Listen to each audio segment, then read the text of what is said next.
ยัมหังสัมมาสัมพุทธังภะคะวันตังสรณังคัจโต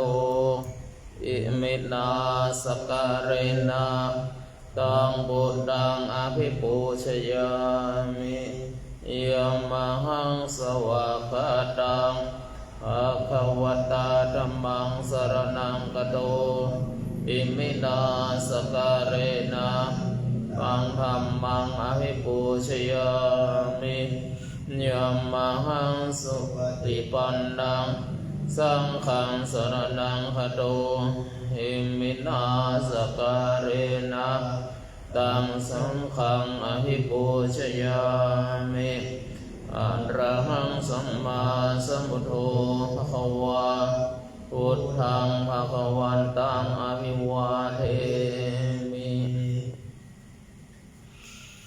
สวากขาโตภะคะวตาธัมโมธัมมังนัมสสามิสุปฏิปันโนภะคะวะโตสาวกสังโฆ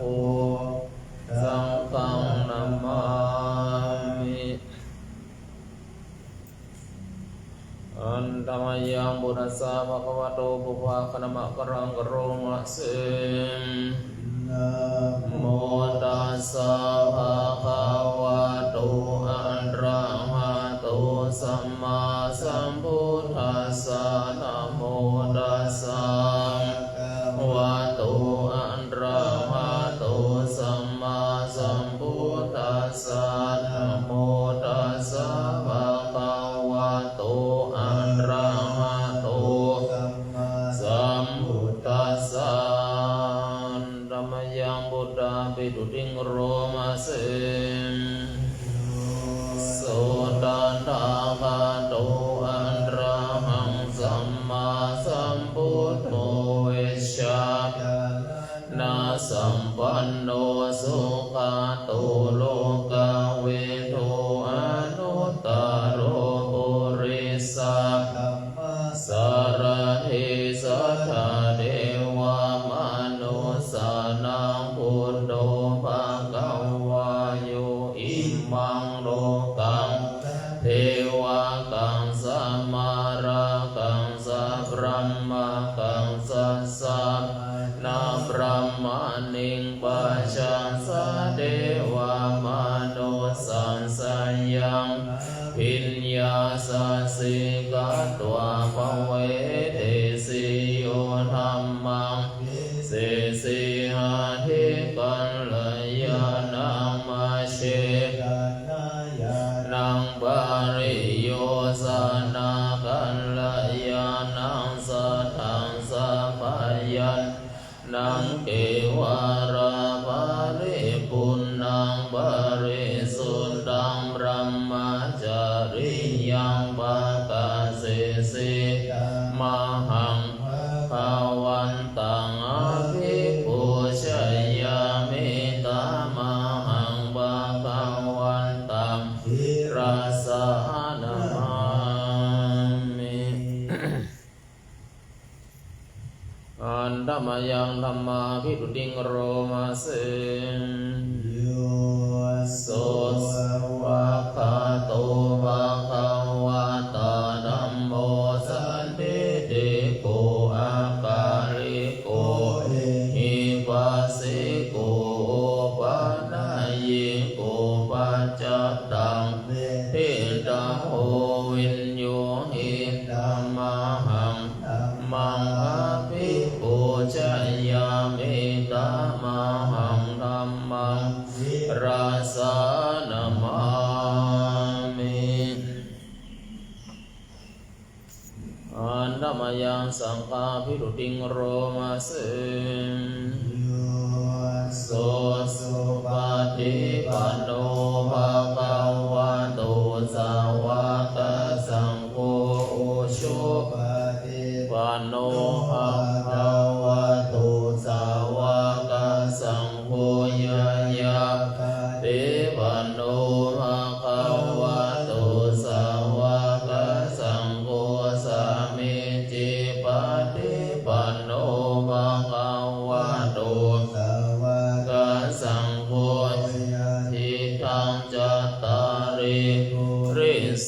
ยุคานิอัฏฐปุริสาคัลลาเอสะภะคะวะโตสาวกสังโฆหุนายโยปะหุนายโยนายโยอัญชริกระเหโยอนุตตรังปุญญาเตตังตัมมังหังสังฆังอภิปูชยามิตัมมังหังสังฆังสิสานามามิ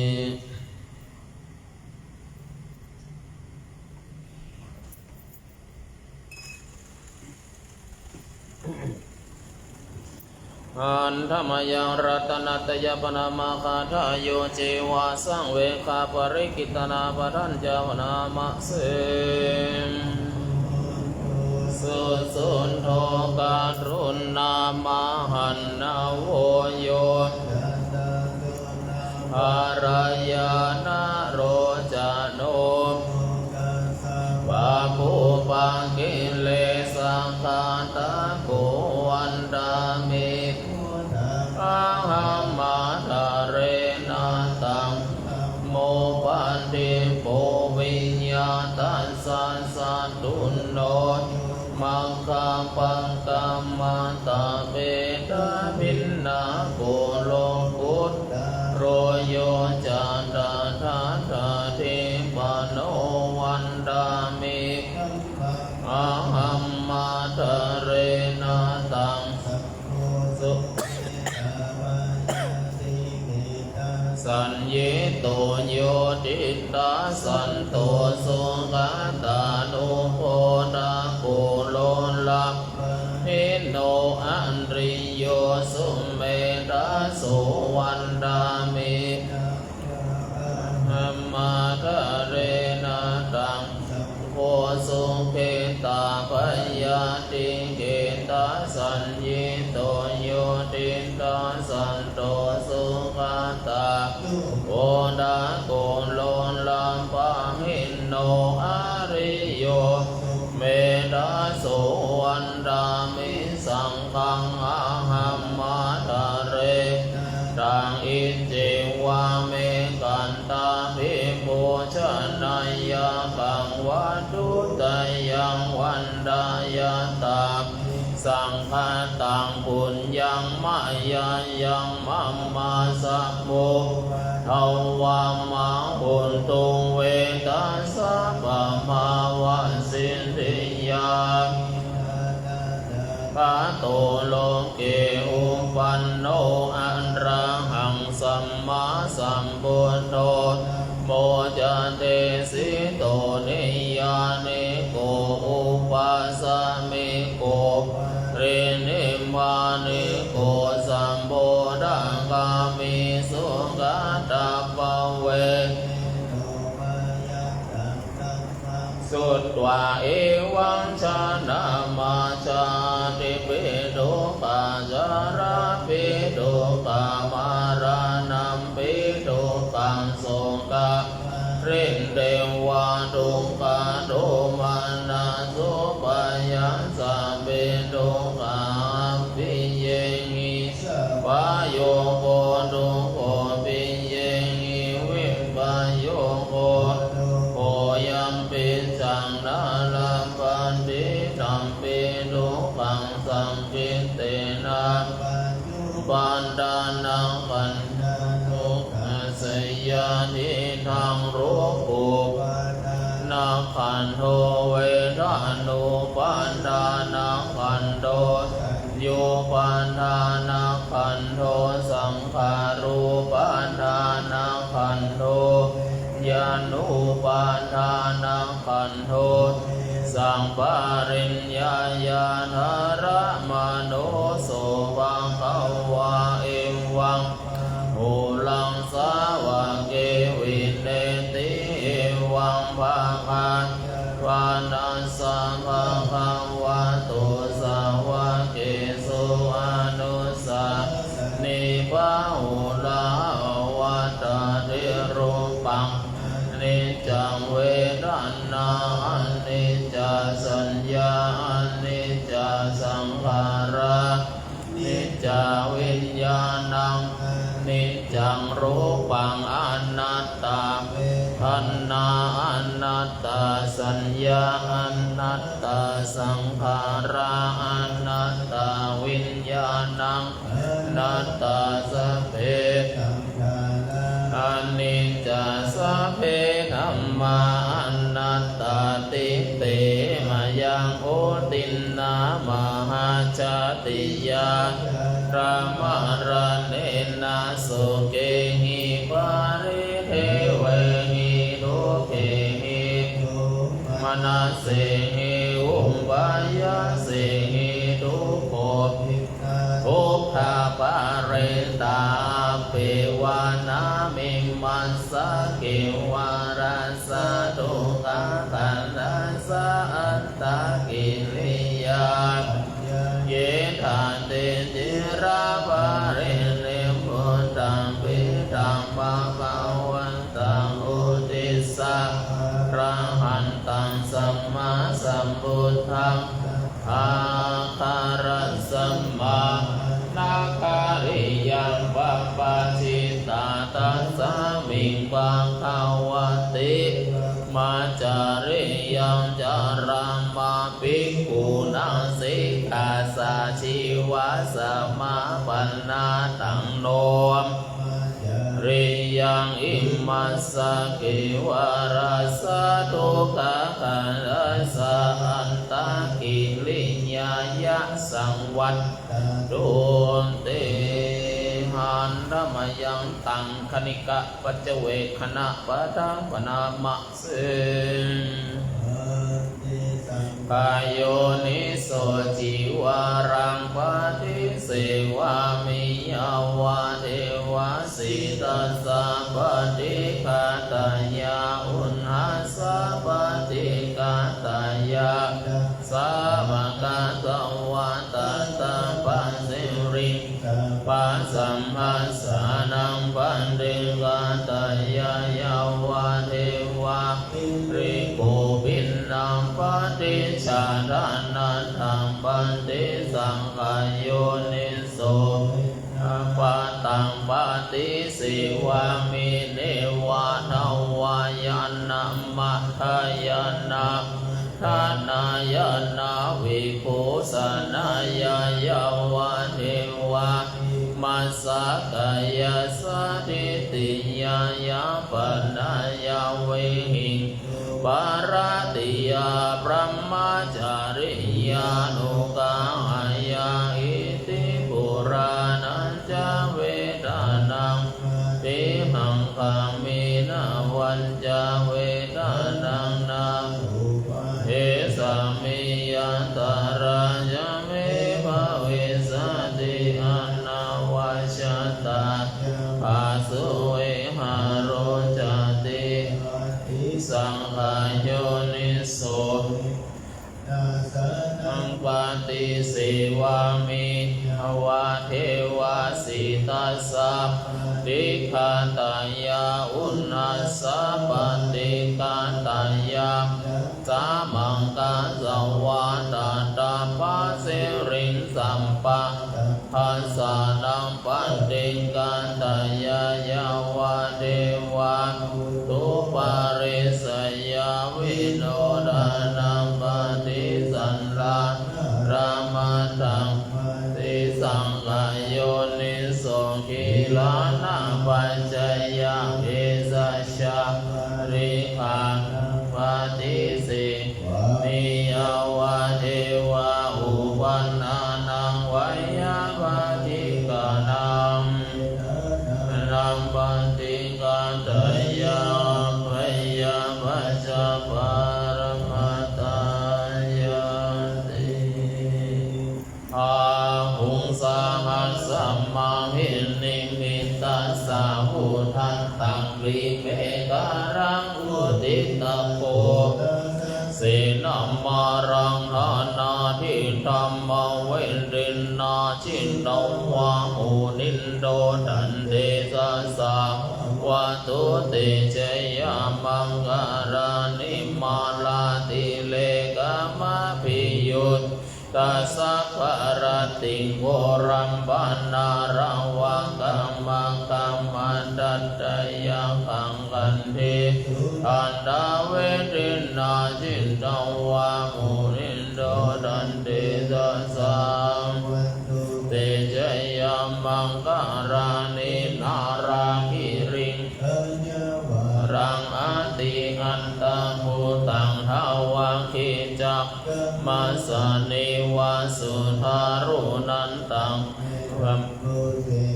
วิตินนาชินตวามุนินโดดันเตสัสสะภวันตุเตชะยามังรานิอุคิตังกามะติหัตตสุทารุนันตังภวันติโยชนะปัตตังปุริมาวันตังอินติวิสังกันตามโนจิตตังวามุนินโดดันเตสาววันตุเตชะยามังการานิกัตวานาคาตาพุทธรังวาคัมภินิยาจินจายาทุทาวาจานังนากายามาเชสันเตนะโสมะเวทินนาจินตวามุนินโดตันเตสาววันตุเตชะยามังการานิสังวิหายามัตติสัจจะภวาทะเกตุงวาทาภิโรภิตะมานังติอันตะโกตังปัญญาปันธิปัจจาริโตสิโตวานินโดตันเตสัสสะวันตุเตชะยามังเวทินัตตวนันตะพุทธคังวิพุทธังอิทธิพุทเตนะเทระพุทธเทนะมาปยันโตเอโทปะเทสะเวนตินานินโดตันเตสัสสะวันตุเตชะยามังการานิทุกขาหัตถิทิจะเปนะสุตันดาหันตังพระมังเวสุทิจุติเมติภะกาทานังยานาคเตนะวิตินาจิตตังวานินโดตันเตสัสสะจายามังการานิจิตตทุกขาหัตถิทิพุทธเทนะทันตาหัตตังพระมังวิสุทธิจุติเมติภะกาภิดานังยานาคเทวินตินนาจินตวาโมนินโดดันเตระราววันตุเตยามังการานิตาปิพุทธชยามังการาอัตตะคาทายโยโนดินนาดิเนสารเตมาตันเตตัวนันเนกาวิวิธานิภาวานิโมขังสุขังกัมมายานาโรสัพพัญโย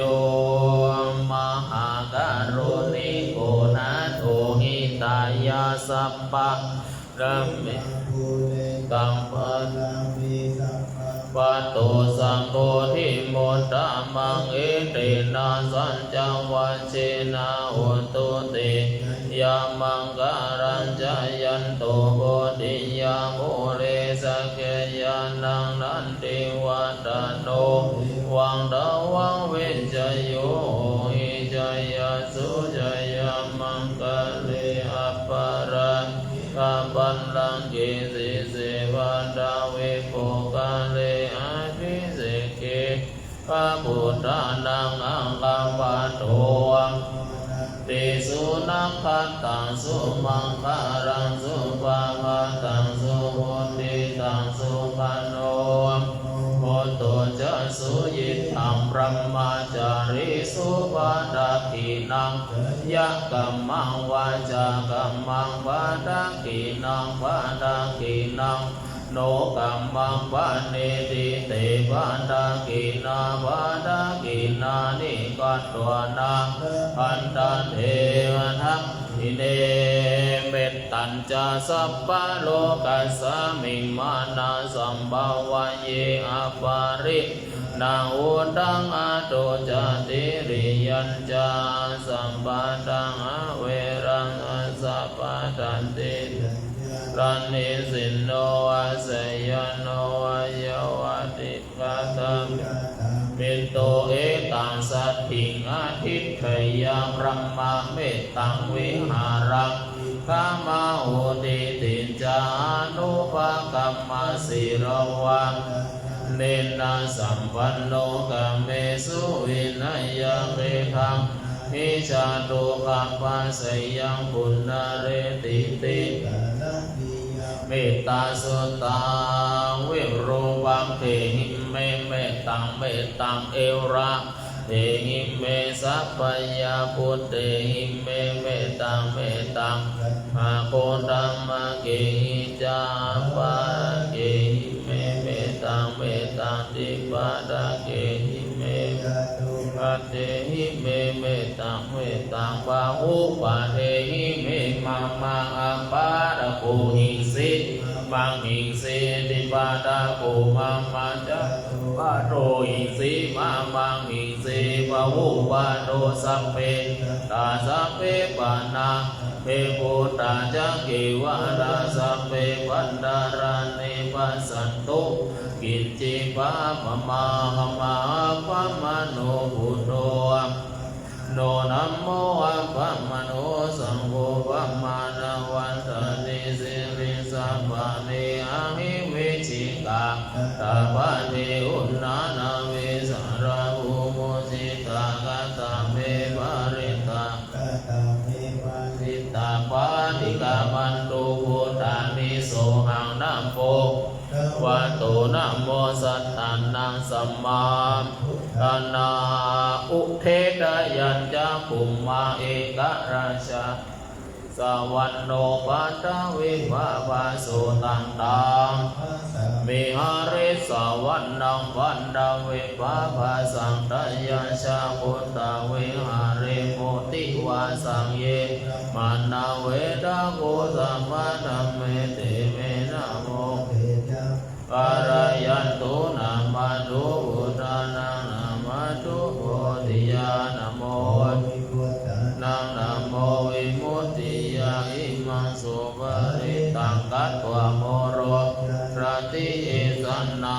ปิดยัญจภูมาเอกราชาวันโนปัตตวิภาภาสุตังตังนามาสามิอาริสาวันนังปัตตพุทธาเวหาเรโมติเยพระมานาเวทะภูสัพพะธัมเมติเมนะโมติจะมังรายันตุนามาตุพุทธานังนามาตุโพธิยามมุตตานังนะโมวิมุตติยาอิมังโสกัตวะโมโรวะสัมมากัปปะยิติอัตติอิมัสสามิกายเกสาโลมาทัตตาตะโจมังสังนาหาโรอัตติอัตติวักกังหะไตยังยะกะนังกิโลมะกัมปิหังกัมปะปะสังตังอัตตะพุทธาอุตริยังปิตังสิมหังปุโพโลหิตังเสโทเมโทอสุวัสสะเกโลมัตตะเกมัตตะลุงขันติดวัตติสากาลังอายังอัตตะวะโวอัตถิจักทุกขังอนัตตาอสุจิอสุภังมังกัมมัตถะนัปปะโวติอาจิรังวัตยังกายโยปัตตวิทิเสชติชุตุอเปตวิญญาโนทังวะการิการังปัตตวิดาตุอะโพดาตุรูปะขันโทขันโทเวทนาขันโทสัญญาขันโทสังขาระขันโทนาขันโทวัจจขันธาอาชัตตาวะหิทังปารานิจจทุกขาอนัตตาวิวารินามะธัมมานิจจวัฏสังขาราอุปารวายธรรมิโน สังวุปาสโมสุโขนัมมรูปังอนิจจังกายเตนะนิจจังวัฏฏะมานังนัมมรูปังกายเตนะสุขังวัฏฏะนิวานังนัมมรูปังนัตตาอัสสารกเตนะสารังวัฏฏะนิวานังนัมมรูปังอนิจจังนัมมรูปังทุกขังนัมมรูปังนัตตาอัสสารกเตนะสารังวัฏฏะนิวานังมรูนามาโนนิพานังนิพานังปะระมังสุขังสุโขพุทธานังอุปาโทสุขาสัตตมะเตสนาสุขาสังคัสสะสมัคคีสมัคคานังตะโพสุโขคัตติโยเนตัสสะมิเยโกตปะติชายโนวิชาจารณะสัมปันโนสุเสโตเทวะเสติวัตปะติอาติจุรติติมาสิโยตปะติชายิตปะติบรมโนอัตตะภะมะโหรันตังพุทโธตปะติเตชะสาอินทชาตาเทวะตาพรหมชาตามหาพรหมชาตาอิสิชาตามหาอิสิชาตามุนีชาตามหามุนีตาปุริสชาตามหาปุริสตาจักรวัติชาตามหาจักรวัติชาตาพุทธชาตาจิกาพุทธชาตาอรหันตชาตาสัพพสิทธิชาดารนังชาตาสัพพโลกา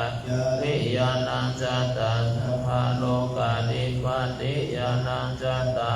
เตนะสัจจวัชชินาตุหังปฏิโหตุตุหังนะโมพุทธัสสะนะโมธัมมัสสะนะโมสังฆัสสะสยะทิทังโรสวหายะโนภาวะนินาภิรังกาลิเขปิปานิโนปันติธรรมานิกัจจันติมิยังวิยาสัพพตาสัพพุทวาชารัมหายกาจุราดิสัมภวะนันนานาจามุตานังภาริตันตัมมนามะเอ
อันธรรมยังปฏิทานคาถาโยนามะเสวิหารวาสินีตุเปคาเลโพธิกาเลตาหิงตาธรรมะทานเนนาภาวันตุโคชิตาติการุเตตาวิหารมันดเลมัจจานาวกาจามิกาโวสารามิกาทานาปันติกาขมาจาเตสานิกามาจาอิสาราสัมปันนาภูตาสุขิตาภวันตุเตจาราจาอันตาสัมภาวะสังเสทาชันตาตาโอปปาติกานิยานิกังธรรมวรังจันเตสัพเพปิทุกขัสสะการุโตสังกายัง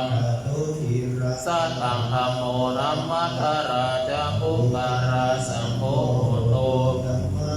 วันทายาจามิตายาจามเพรักขันตุสัทธโมสัพเพปิธัมมาจาริโน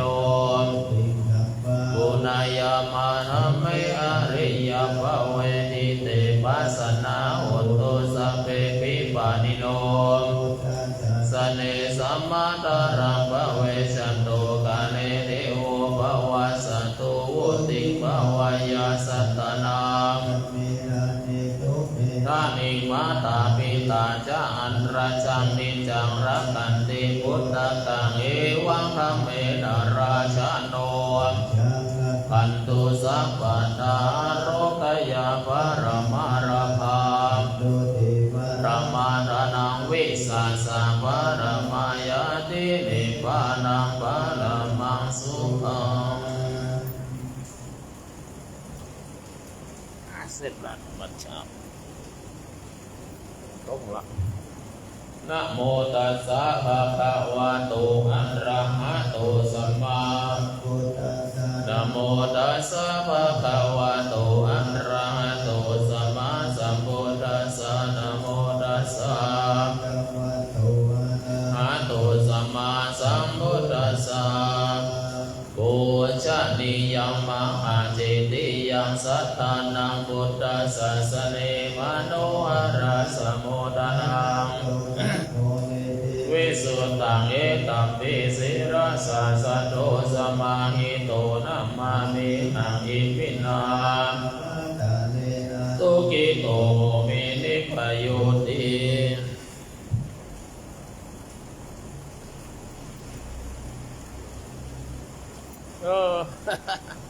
นี่ไงแค่เจ้าสมมาขอมีความสุขความเจริญในการนุโตนพระองค์ทุกท่านทุกคนด้วยเถิด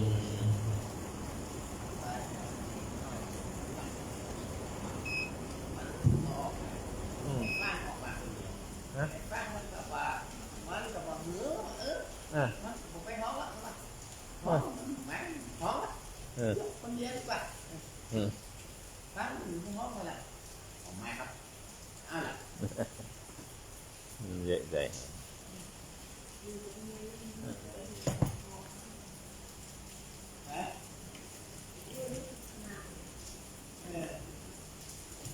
ตามนอกอะไรมันลงเนี่ยต้องมาทีหลังเนาะเขาใส่ที่วันเหลืองใส่ด้วยสีนี่เดียวใส่ที่งานเนี่ยมันใส่กี่เหลืองนี่ก็ลองข้าวเขาใส่เลย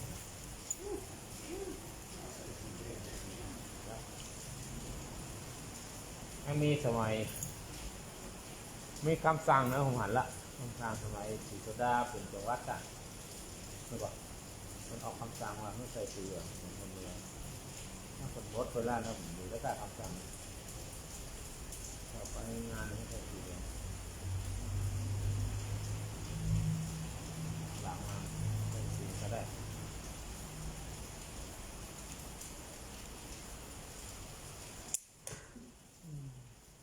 ก็ให้พ่อโอ้ลูกสาวแล้วล่ะนอนหลับตื่นเลยก่ะอันที่สามจะไปอย่างนั้นบอกตอนที่สาม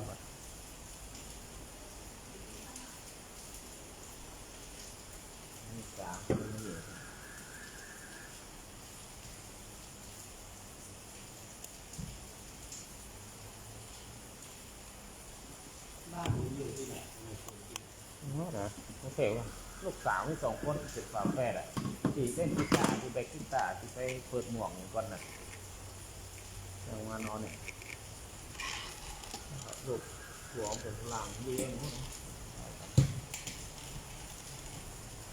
ก่อนยังไม่นอนโดนตีบนดอยอ่ะ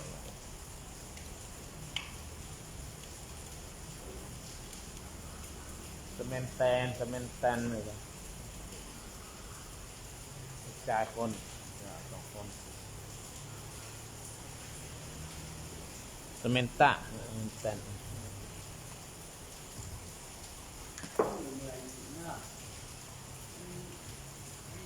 ลิซ่าแล้วเนาะ ลิซ่าก็มีสองคนฝาแฝดลิซ่านี่มันดังทั่วโลกเลย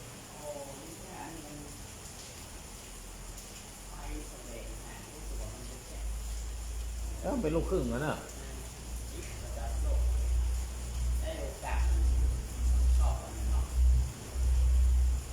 ไม่แซงหย่าอยู่วะมันมีนักร้องแซงกูได้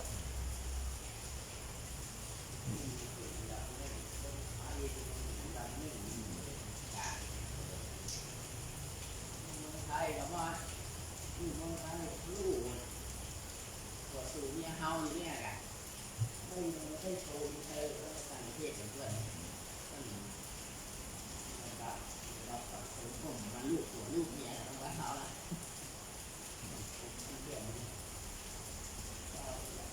ก็ไล่ด่าคนนั้นคนนี้คุณกระจายรวยคนที่ถูกรวย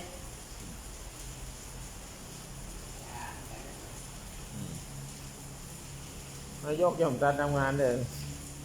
ไล่เลยไล่ป้าไล่ก็ละทำงานเลยไล่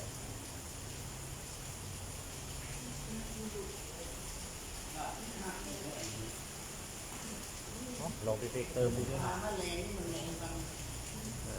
ไม่แต่งจริงดาวด้วยนะครับคนเนี่ยคนไม่ดีเนี่ยคนไม่ดีที่มันจะลงน้ำจริงเหมือนกันแล้วเนาะลงมาแล้วลงหลังเนี่ยแต่งไม่ดีนะครับ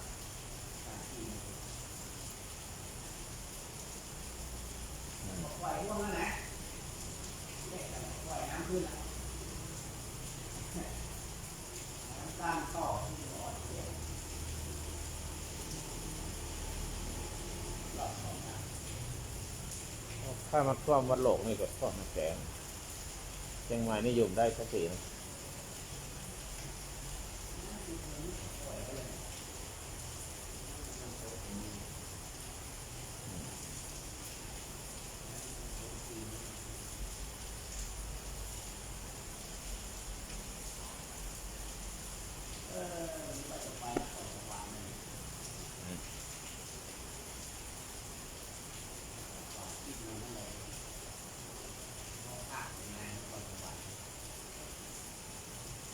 ตอนไหนนี่เหรอ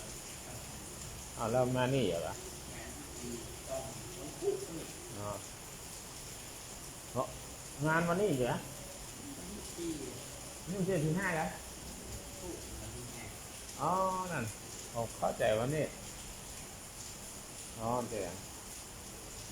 ถ้าหากเขาจะจัดสถานที่นะเราว่าหันนี้ไม่หุบที่ไหนก็นั่งเล่นกัน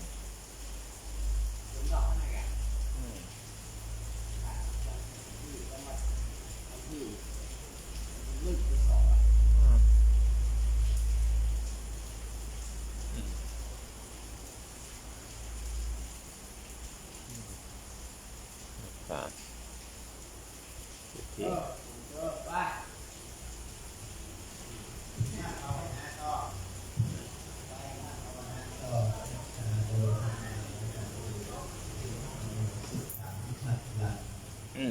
นั่งภาวนาอยู่เนี่ยเฝ้าลูกหาน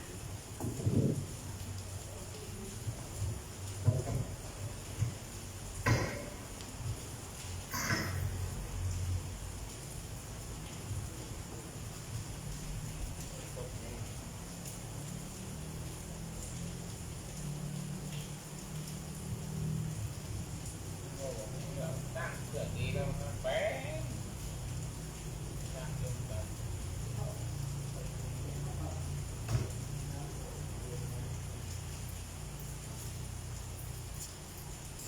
เด็กหญิงเค้กโอ้เด็กกระดาษสุกปิดไฟ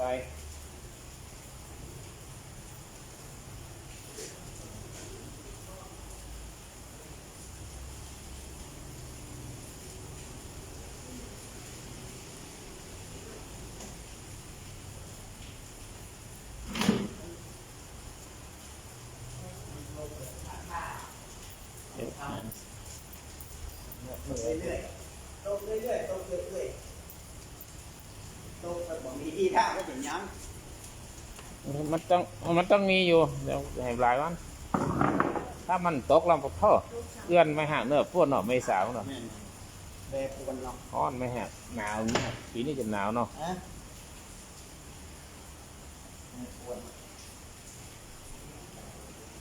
ปีนี้จะหนาวเนอะเมื่อเขาเดี๋ยวไปกดน้ำฝนตกเนี่ยดอกลงระวังอย่างโอ้มันจะควันควายฮะเด้อเอาละนี่ควันควายยังด้วยอันนี้อย่าง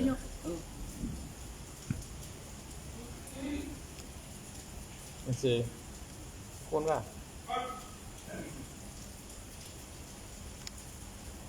มันคือเจ้าคนว่าคือไง ครับ ก่อนฝ่ายนั่นจ้องกระดิกรรมน้ำกระดิกรรมกล้ากระดิกรรมอันนี้เอาไปวางไว้ที่วางไว้ให้สวยๆเนอะที่โต๊ะดอกไม้นะ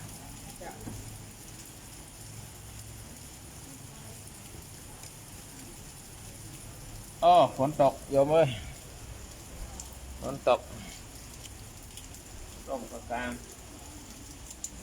กล้าก็ไฟนอกเลยดับไฟนอก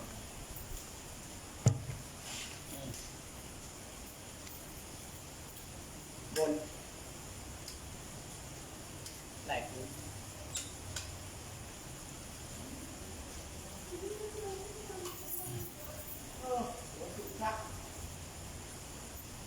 ไปเปิดน้ำฝนตกแต่เช้าเลยมันท่วมจะได้ผมก็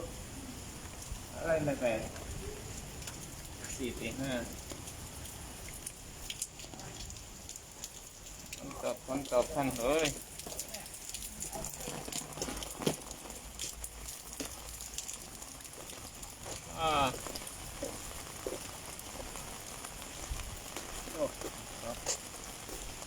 ปิดไฟ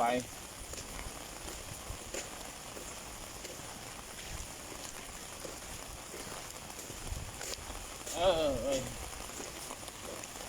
ตกมากเลย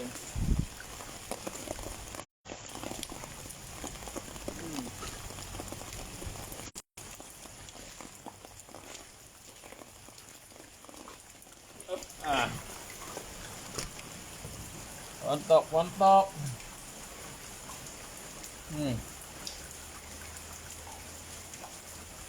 ยังนี่กดน้ำนะใครมีที่กดน้ำมาติดที่กดน้ำนะ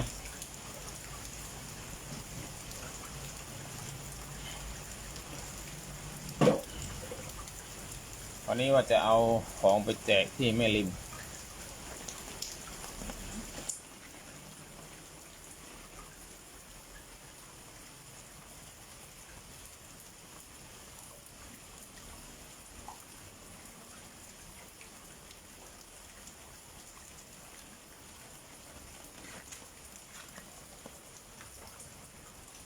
ใครมี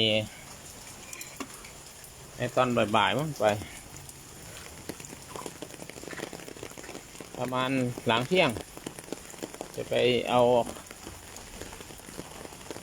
อาหารแห้งมาม่าเอา ข้าวสารมาม่าถ้ามีนะใครมาร่วมกันก็ได้นะจะไปที่แม่ริมวันนี้แม่ริมเหนือที่นี่มีร่มเราจะกรวดน้ำได้สะดวกอิมินาปุญญกรรมเมนะด้วยเดชเดชะบุญกุศลทั้งหลายที่ข้าพเจ้าได้ทำมาทุกภพทุกชาติในชาตินี้บุญกิริยาถุ3บุญทานศีลภาวนาศีลสมาธิปัญญาและบุญกิริยาถุ10บุญเนกขมะปรมีบุญบารมีทั้ง30ทัศบุญสัมมาทิฏฐิบุญแห่ง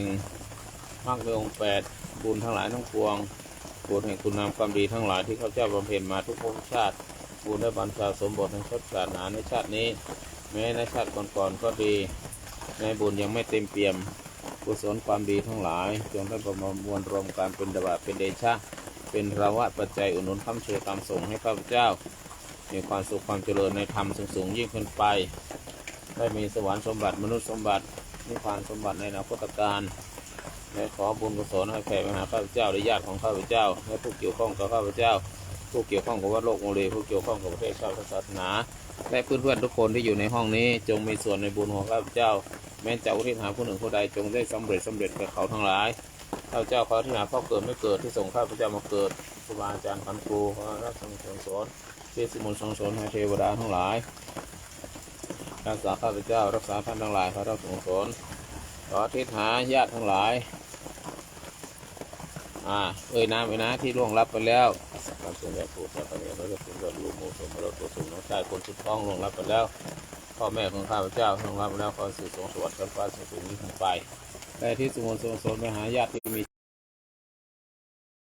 ขอรับส่งสอนสู่ข้อสุขภูมิที่ดี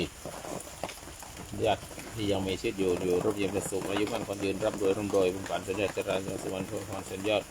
ความสุขความเจริญและขอที่สมุนส่งสอนไปถึงครูบาอาจารย์ผู้มีพระกรุณาคุณต่อข้าพเจ้าครูหมอนธรรมวิทยครูรุณธรรมกุวิทย์เจ้าชื่นสีลบในสีแก้วอย่างนักสารอยู่สังวรลีโดนลบเมสมิตรามพชนะข้อชลเจตตาพันในบทที่กัญชนะเมสนิเจตพันเรื่องเงินมีรถส่วนธรรมะสายจันทร์เรื่องเงินในวิกรครูบาอาจารย์มาจะรอเชียงใหม่ครูบาอาจารย์ที่ประเทศอินเดียที่เขาเจ้าเรียนหนังสือปริญญาโทปริญญาเอกขอรับส่งสอนอดีตเจ้าวาดพระสุสงฆ์สำเร็จสังฆราชโลกมุรีที่เจ้าแผ่นดินทั้งหลายว่าโลกมุรีพระรับส่งสอนเทวดาโลกในพ่อปู่ขาวายนาคราชยาสียติขายกุมพันธ์พระบุตรสุวรรณปุริสิงห์จงนันตนาคราชขอรับส่งสอนกุมารรักไทยหลวงปู่ทอดหลวงปู่ดูหลวงปู่ทองหลวงปู่บุญขอรับส่งสอนสันฟ้าเดนิพานหลวงปู่เกษมหลวงปู่พระเกษมเดนิพานเลยเชิญเทวดารักษาพุทธโลกทั่วโลกในเทวดารักษาพระพรานโลกเวรส่งสอนพระเทวดากษัตริย์เทวดาในวัดโลกเลเทพทั้งหลายเทวดาทั้งหลายในบัดนี้พญานางจะทั่วโลกนี้ในเพียงของปริมาลาเทพมาทองและส่งสอนพญามงรายมหาราชเจ้าติภพราชเทพนมแก้วมันตุกาในที่เราหาทีวีในสิริราชเจ้าโลกราชเจ้านรัตผู้สร้างวัดโลกเลทุกโอ้เจ้านามาพระบริพารทั้งหลายพระเราส่งสอนสุขสุขที่ดีและบุญกุศลให้แผ่ไปหายังขอมีความสุขความเจริญร่ำรวยโชคดีขอถวายเป็นพระราชกุศลรถ9รัชกาลที่9พระองค์ท่านเสด็จสวงสวรรคาลัยสูงยิ่งขึ้นไปขอถวายเป็นพระราชกุศลรถ9รัชกาลที่10พระราชินีพันปีหลวงพระบรมวงศานุวงศ์ทุกพระองค์ขอทรงพระเจริญเป็นพระโพธิ์ร่มไทรสนก่อนชั่วกาลนานขอถวายเป็นพระราชกุศลสมเด็จเจ้าวาสิงห์พระเจ้ากิติยาภาขอพระองค์พาจงหายจากพระประชวรขอเป็นพระกุศลสมเด็จสังฆราชมหาเถรสมาคมทุกรูปพระสังฆาธิการทุกประการให้สื่อทรงสำเร็จทั่วราชอาณาจักรภายนอกราชอาณาจักรมีแต่ความสุขความเจริญในธรรมสูงยิ่งขึ้นไปขอเป็นบุญส่วนถึงนายกรัฐมนตรีคณะรัฐมนตรีผู้บริหารประเทศคณะสงฆ์คณะสวประธานศาลฎีกาคณะตุลาการและองคมนตรีประธานองคมนตรีทหารตำรวจตำรวจแพทย์หมอพยาบาล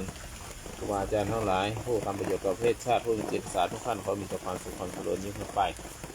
สรรพสัตว์ทั้งหลายในโลกนี้มีแต่ความสุขความเจริญจะได้หกแห่งพระเนงร้ายกันมนุษยชาติทั้งหลายมนุษย์ทุกเผ่าทั่วโลกจงมีแต่ความสุขความเจริญท้ายที่สุดขอข้าพเจ้าและเพื่อนๆทุกคนที่อยู่ในห้องนี้ จงมีแต่ความสุขความเจริญมีเงินทองร่มเย็นเป็นสุขอายุวันโนสุขังพลังสาธุสาธุสาธุละ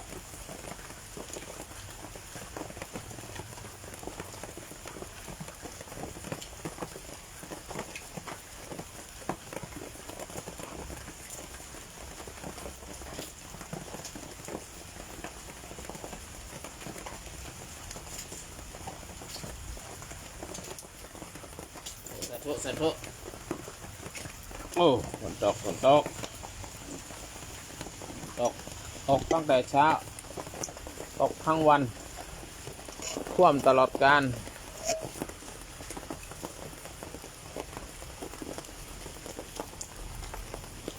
ท่วมตลอดกาล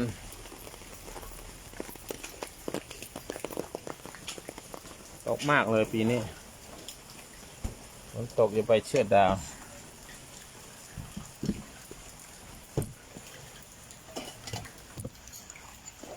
อึ๊บเ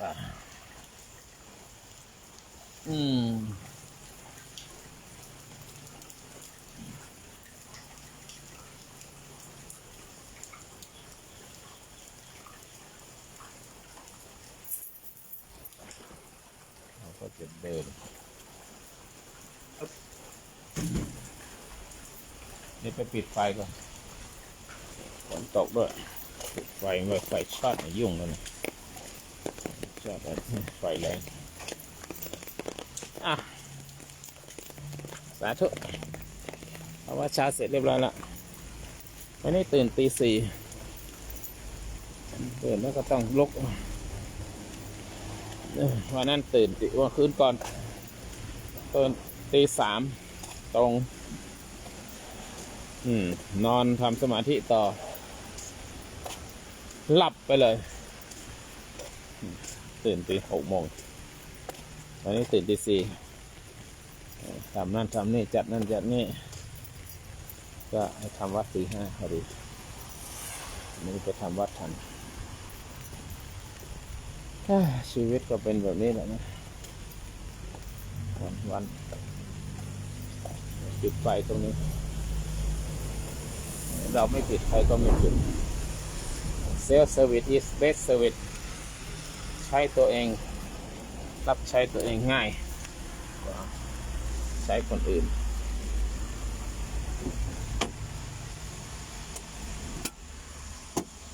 ปิดแล้ว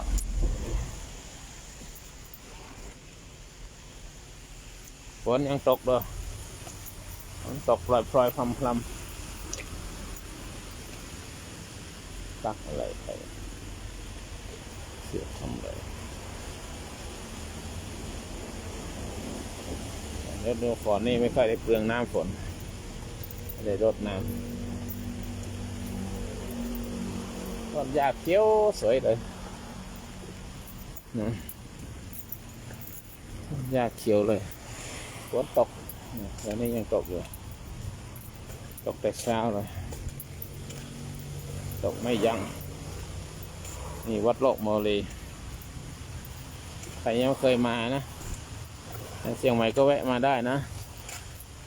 โลกโมลี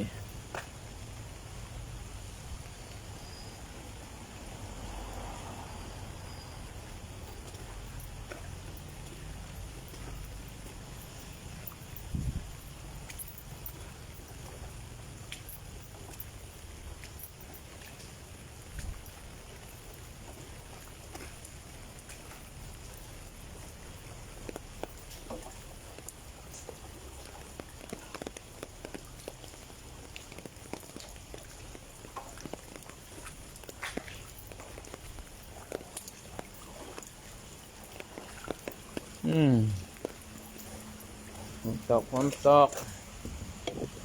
ปิดไฟก่อน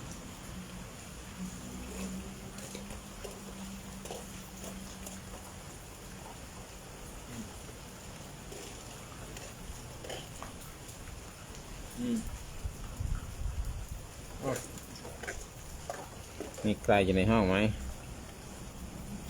ไม่มีเลยไม่ได้คนตักงั้นฉันจะลงแล้วนะคนตักอันนี้ฝนตกพูดธรรมะไม่ได้ฝนตกนี่ ฝนจะตกแดดจะออกฟ้าจะร้อง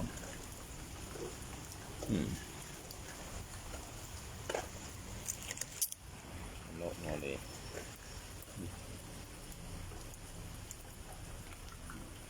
ทำวัดเช้าเสร็จเรียบร้อยแล้ว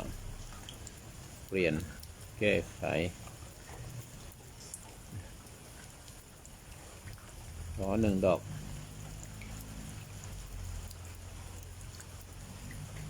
พัฒนาสาธุนะจ้ะคุณโอสวัสดีคุณโอมือไวกว่าคุณตั๊กนะอันนี้นะคุณตั๊กสู้คุณโอไม่ได้นะก็เลยไม่สะดวกที่จะคุยฝนตกไม่ต้องทำหลายอย่างก็ลงก่อนเดี๋ยวสายๆถ้ามีเวลาจะขึ้นมาไล่ต่ออีกครั้งหนึ่งตอนนี้ไล่มาได้58 นาทีก็ลงได้สายถ้าว่างก็จะขึ้นมาขอความสุขความเจริญก็มีท่านทั้งหลายทุกท่านทุกคนเดี๋ยวก็เจอกันใหม่สาย8 นาฬิกาสาธุ